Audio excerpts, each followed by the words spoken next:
Eric, bonjour. Bonjour Thibaut. Toute chemise de dévêtu. Dévêtu. Oh. Pas mal, hein? Ah bien trouvé. Préparé, hein. Monsieur. Chemise en D, donc. Présentez-nous votre invité. Bonjour, David. Bonjour. Voilà, David. On va parler théâtre. Théâtre. Oui. Théâtre, mais dans tous les sens. Hein. Théâtre jeune enfant, jeune public, Oui. théâtre pour adultes, accueil d'artistes. David Crevé. Théâtre des Poissons à Frocourt. Oui. Et une tournée avec un spectacle pour enfants. Oui, effectivement. autour des contes d'Andersen. Voilà. Donc, Parlez-nous de ça. tout ça, David. rien que ça. Alors, par où commencer? Par le Théâtre des Poissons, tout d'abord. Créateur de théâtre, donc. Oui, effectivement, depuis une dizaine d'années, le Théâtre des Poissons à Frocourt, dans le sud de l'Oise, au-dessus de Beauvais. Cette salle de spectacle qui a été créée avant tout pour les artistes et qui a proposé pendant de nombreuses années une programmation pluridisciplinaire avec du théâtre, du musique et de la danse.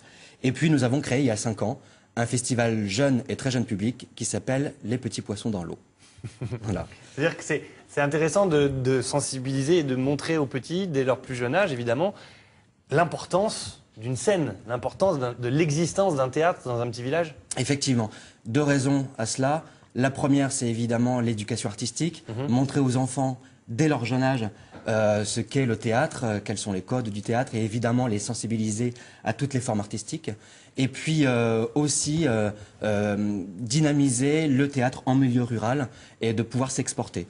D'où la création de ce festival, Les Petits Poissons dans l'eau, et un autre dispositif qui a été créé il y a un peu plus d'1 an, qui s'appelle Les Petits Poissons dans l'Oise, où là, avec un spectacle, nous partons à la rencontre des publics en milieu rural. Alors, il faut savoir que David baigne dedans depuis bien longtemps. Je le connais depuis qu'il est lycéen et donc il faisait partie de l'école Michelis. L'option théâtre. L'option théâtre. C'était emmené par Raymond Godefroy à l'époque. Exactement, oui, Raymond Godefroy. Et donc déjà, il avait créé une première troupe, il avait 17, 18 ans, quoi. C'est l'option théâtre qui vous a qui vous a donné envie de. Oui, Ouais. ça a été un véritable moteur. Comme quoi, ça, hein, au lycée et au C'est collège, ça peut super. être important. Ça crée véritablement des vocations. vocations, ouais. Ouais, effectivement. Et donc à partir de là, on a créé la première compagnie qui s'appelait la compagnie Rivage. Et puis voilà, on a continué tranquillement notre bonhomme de chemin. Et d'arriver en 2001 à la création du Théâtre des Poissons. Et puis depuis quelques temps, la reprise d'une nouvelle compagnie qui s'intitule la compagnie Sans Mobile, avec une forme jeune public mais aussi familiale, qui s'appelle Ça c'est une autre histoire. Dont l'affiche s'affiche est à l'écran. C'est compliqué de gérer un théâtre, de lancer une dynamique autour des enfants, autour des bénévoles peut-être qui sont avec vous, créer cet engouement pour le théâtre. Comme vous-même vous avez été touché, est-ce que c'est facile de transmettre ce message aux autres? Il faut, je pense, avoir vraiment une vraie volonté et de la patience, parce qu'évidemment, tout ne se fait pas du jour au lendemain. Mais on avait de véritables convictions, il y avait une véritable équipe autour de moi pour qu'on puisse mettre en place une légitimité sur le territoire et une véritable volonté aussi de faire partager, en tout cas, ce qu'est les arts vivants. Alors, au-delà de ça, il faut quand même savoir que David a retapé le théâtre, c'était une chapelle. Là-bas à Frocourt, ils ont créé des logements à côté, donc il y a trois petits studios. Trois chambres. Trois chambres, avec son épouse, hein, qui est maintenant son épouse.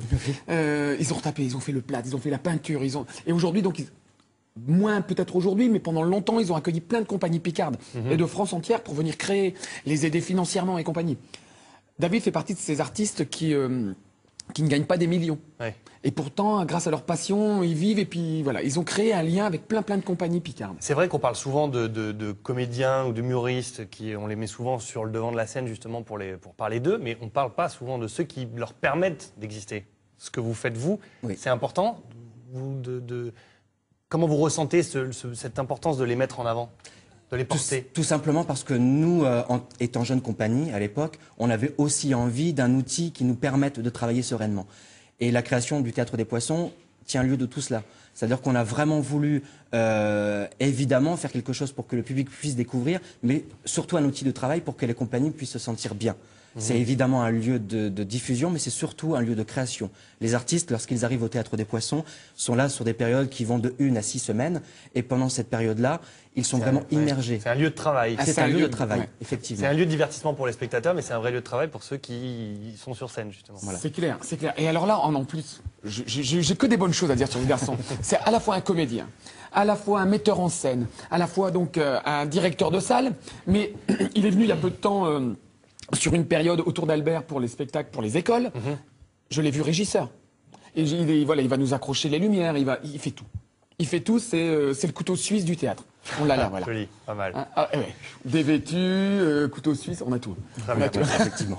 On peut donc voir ça, c'est une autre histoire, à partir de quand? Alors, il est en tournée actuellement. D'accord. Nous sommes actuellement dans le cadre de la communauté de communes de la Picardie verte, donc jusqu'à la fin de la semaine. D'accord. Et puis, à partir du mois de novembre... Picardie un peu verte, partout. Formerie... Voilà, exactement. Nous allons être demain, par exemple, si mes souvenirs sont bons, Ah, le piège. à Achy, Achy, Feuquières, Campeau et Songeon. D'accord. Et puis à partir du mois de novembre sur Amiens, à Léo-Lagrange, et puis un peu partout sur le territoire. Mais on peut retrouver toutes les informations sur le site de la compagnie. Donnez le site, c'est comment? www.compagnie-sans-mobile.net, le chiffre 100. D'accord, compagnie sans mobile. Sans mobile. Merci beaucoup. Et puis, on a encore du temps? Non. C'est temps. Vas-y, On parle... vas-y. Non, on parlera des autres projets plus tard. On le D'accord. fera revenir. Très bien. Il y a plein de comédiens qui sont là, donc parlons de lui. Très bien, merci beaucoup. Merci Merci d'être à vous. venu. Bon courage pour cette belle histoire, justement, aux Têtes des Poissons à Frocourt. Merci Eric. Merci Thibault. À dans 15 jours, après les Bonnes vacances. vacances. Merci beaucoup.